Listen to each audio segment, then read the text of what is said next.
What's up guys, Winston here, and say hello to my new friend, the Samsung Galaxy Note 9. This device has been in Ghana for about a week, a little over a week now, and within that period I've had a lot of time to play with the device, and yeah, I'm going to tell you what I think about this device. So let's just jump into the review of the Samsung Galaxy Note 9. Ghana, your beloved country is free forever. This review is going to be broken into 5 parts. We're going to talk about appearance, where we talk about the form factor, what it looks like, what it feels like, and the build quality. Next, we talk about specs, what is under the hood, what is making this baby run, what is powering the Samsung Galaxy Note 9. Then we talk about functionality, how all these bits and pieces come together and work to make this device what it is. Then we go to signature features. Are these features necessary? Are they gimmicks? Do they work as effectively as marketed? And then finally, overall thoughts. With my overall thoughts, I tell you what I think about the device and if you should get it. So let us begin. The Samsung Galaxy Note 9 looks pretty much the same as its predecessor, the Note 8. Now, the interesting thing is that the Note 8 won Phone of the Year last year. So Samsung, I guess, reasoned that why not keep what already works? And they've done an exceptionally good job with that. It's only 0.1 inches longer than the previous one, but it looks about the same and still has this very premium build. Like, it feels very solid. I thought that it would be a very big phone in my hand, but it turns out I can use it with one hand. I guess I have big hands. It's not a one-hand phone for everybody, but it feels really great in the hand. Now, Samsung slapped on their Infinity display, the best display on the market in the smartphone industry right now.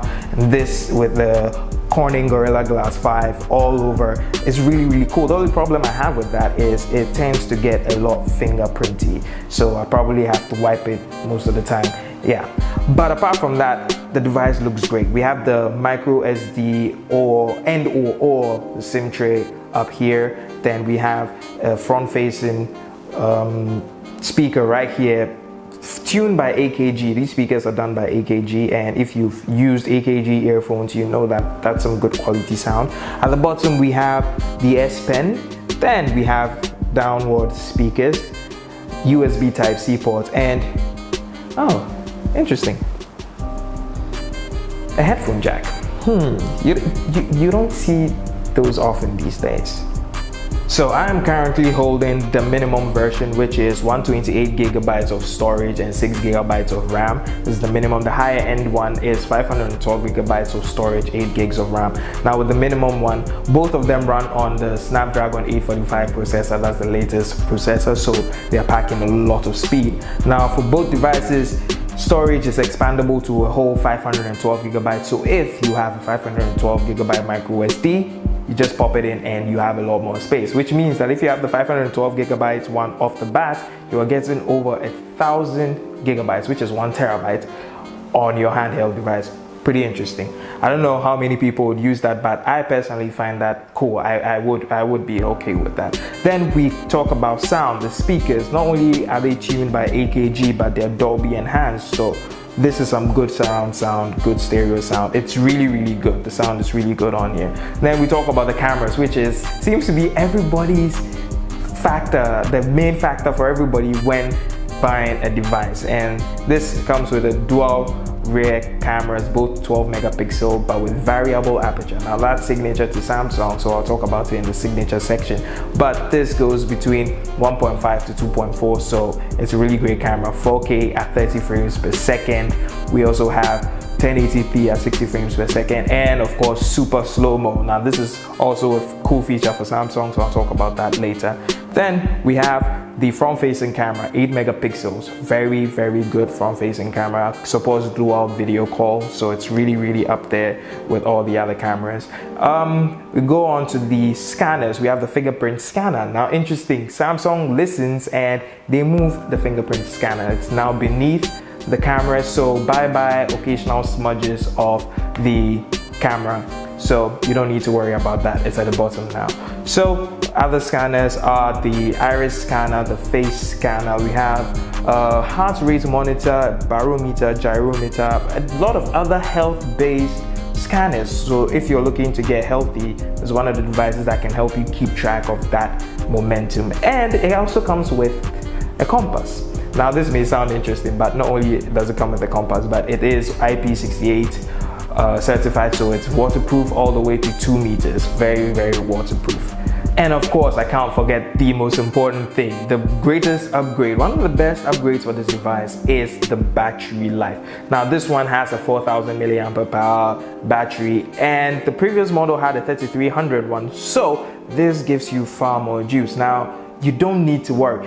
Most people do not understand how the batteries work, but with such a display you need a lot of power, and now the Samsungs can run comfortably for an entire day. I've used it, I've tested that, and I can tell you it lasts one entire day at the normal use. I can be playing Pokemon Go on the go, I can be playing PUBG, doing all manner of things, and I still have power by the time I get back home. So I normally don't carry a charger with me anymore. This device has a lot of power, and this is one of the things a lot of people wanted to be upgraded, because with this beautiful display it takes in a lot more power, but give it an extra battery capacity and this phone works perfectly fine. Now let's talk about functionality.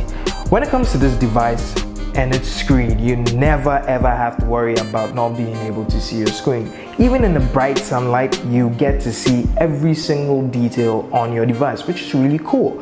Now moving on, because it's on the Snapdragon 845 with 6 gigabytes of RAM, that is this version, it is very fast. Like, I mean, anything I open pops up immediately. Opening the camera doesn't lag. Any app I open doesn't lag.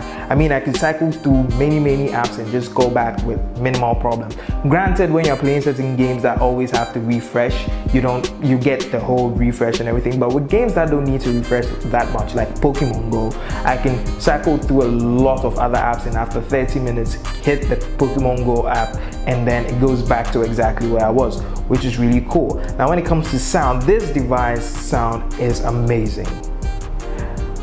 I mean, you can watch anything. It's a very great experience, and with it being one of the best devices for YouTube, viewing things on YouTube, this device has good quality sound. Sound is amazing. Now this device isn't really marketed as a gaming phone, but with the speed and the sound, it's an amazing experience to be gaming. I've been playing Fortnite and PUBG on this device, and I've had no lags, no problems. I've not experienced a single lag since I started playing. I mean, there was one time where I was playing PUBG and I had to do some stuff for about 5 to 7 minutes within that period, so I put my phone aside and I did what I had to do. When I went back, my character was exactly at the same position with no problems. I mean, this device is fast. I mean, granted, I was hiding. Let me put that out there. I was hiding, that's why I wasn't killed.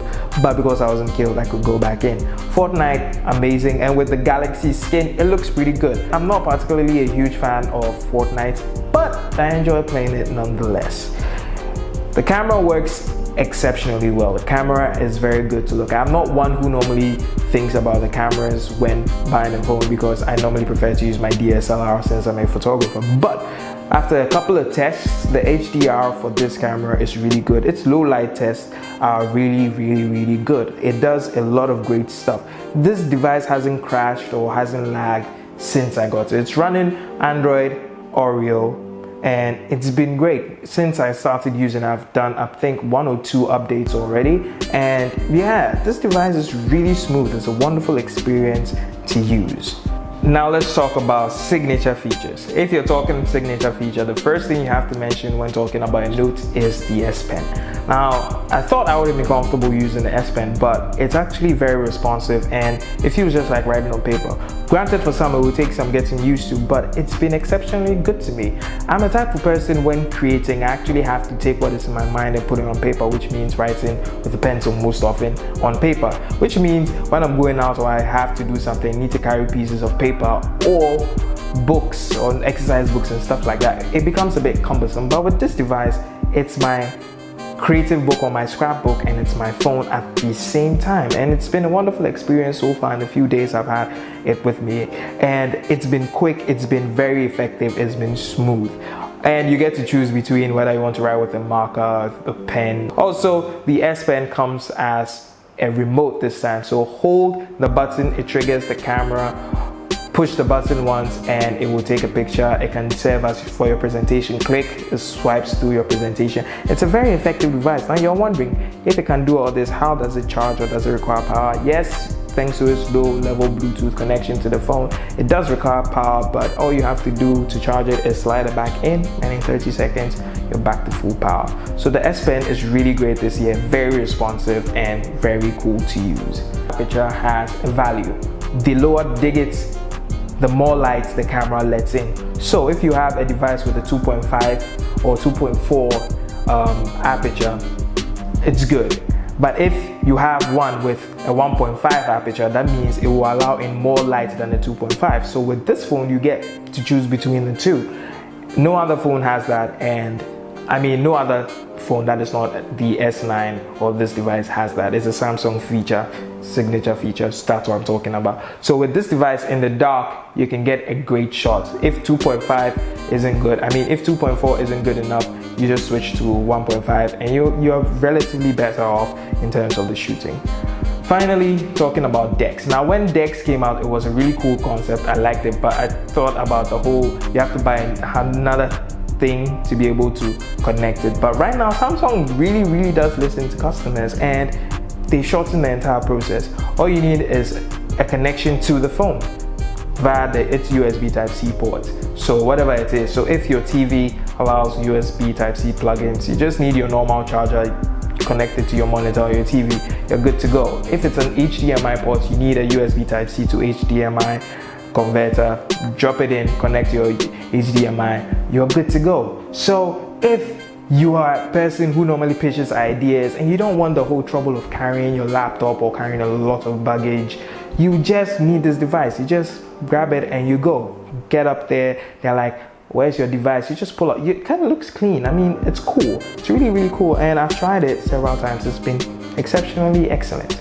So my final overall thoughts. This is a great device. This device is for power users. This device is for creatives. Samsung are not lying when they are pitching this to those groups.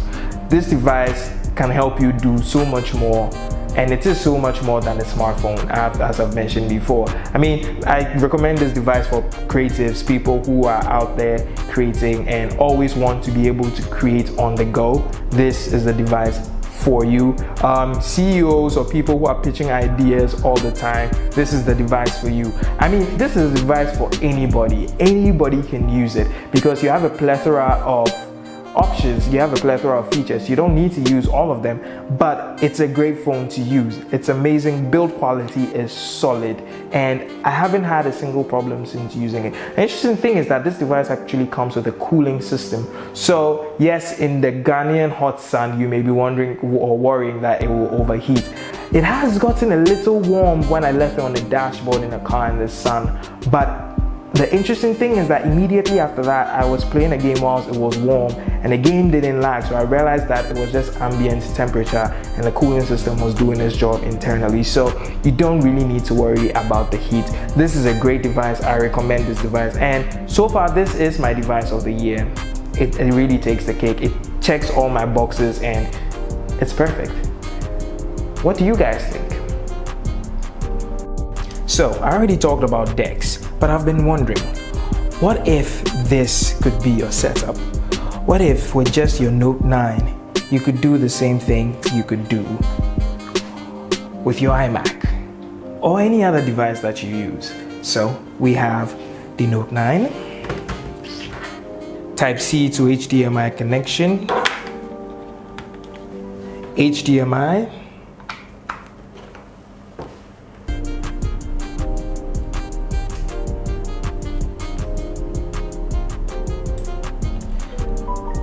what are the possibilities with this? What can and can't you do with this setup? I guess we'll find out next time.